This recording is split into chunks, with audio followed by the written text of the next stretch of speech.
आजच्या भारतीय प्रजासत्ताक दिनानिमित्त आपल्या गायकवाडी या ठिकाणी आदर्श जिल्हा परिषद शाळा आणि अंगणवाडी सुंदर अशा भव्य दिव्य विद्यार्थ्यांच्या सांस्कृतिक कार्यक्रमासाठी सिव्हिल इंजिनियर विशाल बाळासाहेब गायकवाड यांच्याकडून 1000 रुपये आले। शाळा व्यवस्थापन समितीचे अध्यक्ष गणेश बबन गायकवाड यांच्याकडून 1000 रुपये आलेले आहेत।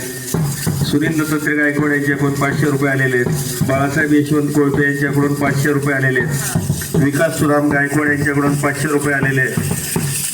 कमल भिवाजी कोळपे माजी ग्रामपंचायत सदस्य यांच्याकडून 500 रुपये आलेले आहेत। स्वर्गीय रामदासजी सुराम गायकवाड यांच्या स्मरणार्थ विद्यमान सदस्य